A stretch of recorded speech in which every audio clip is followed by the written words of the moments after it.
വചനവീഥിയിലൂടെ father ജെ.ബി. Puthur.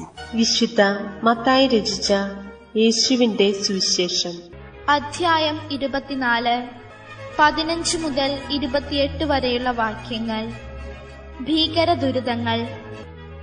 Daniel പ്രവാചകൻ പ്രവചിച്ച വിനാശത്തിന്റെ അശുദ്ധ ലക്ഷണം വിശുദ്ധ സ്ഥലത്ത് നിൽക്കുന്നത് കാണുമ്പോൾ വായിക്കുന്നവൻ ഗ്രഹിക്കട്ടെ. യൂദയായിലുള്ളവർ പർവ്വതങ്ങളിലേക്ക് പലായനം ചെയ്യട്ടെ.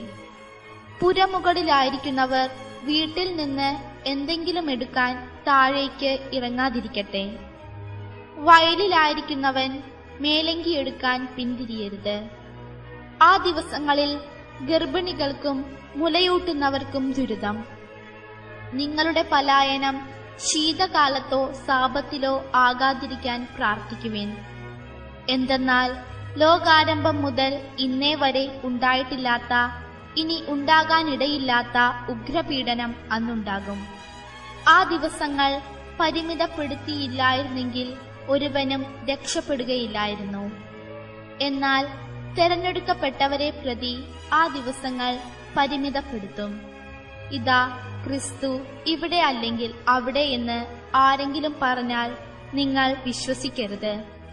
കാരണം കള്ളക്രിസ്തുമാരും വ്യാജപ്രവാചകന്മാരും പ്രത്യക്ഷപ്പെടുകയും സാധ്യമെങ്കിൽ തിരഞ്ഞെടുക്കപ്പെട്ടവരെ പോലും വഴിതെറ്റിക്കത്തക്കവിധം വലിയ അടയാളങ്ങളും അത്ഭുതങ്ങളും കാണിക്കുകയും ചെയ്യും.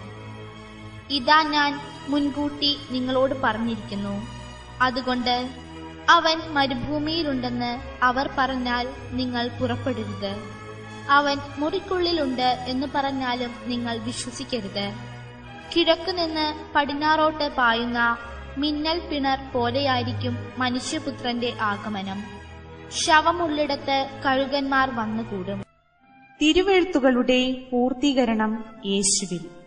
പഴയ നിയമത്തിലെ പ്രവാചകന്മാരുടെ പുസ്തകത്തിൽ നിന്ന് ദാനിയേലിന്റെ പ്രവചനങ്ങളുടെ ഒരു ഭാഗം ഉദ്ധരിച്ചുകൊണ്ടാണ് മത്തായി ഇന്നത്തെ സുവിശേഷ വിവരണങ്ങൾ നമുക്കായിട്ട് നൽകുന്നത്. യേശുവിൽ അങ്ങനെ തിരുവെഴുത്തുകളുടെ പൂർത്തീകരണമാണ് സംഭവിച്ചുകൊണ്ടിരിക്കുന്നത് എന്ന വസ്തുത അനുവാചകരുടെ ഹൃദയത്തിലേക്ക് കൊണ്ടുവരിക എന്നുള്ളതാണ് സുവിശേഷകനായ മത്തായിയുടെ പ്രഥമവും പ്രാധാന്യമേറിയ ലക്ഷ്യം എന്ന് നാം കരുതണം.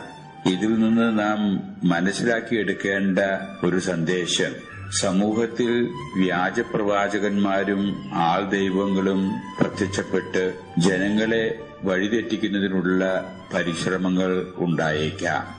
അവരുടെ പ്രചരണങ്ങളിലും വാഗ്വിലാസത്തിലും യേശുവിനിൽ വിശ്വസിക്കുന്ന യേശുവിന്റെ മക്കൾ, അനുയായികൾ, സഭാമക്കൾ കുടുങ്ങിപ്പോകരുത് എന്നുള്ളതാണ് ഇതിന്റെ പ്രധാനപ്പെട്ട സന്ദേശം.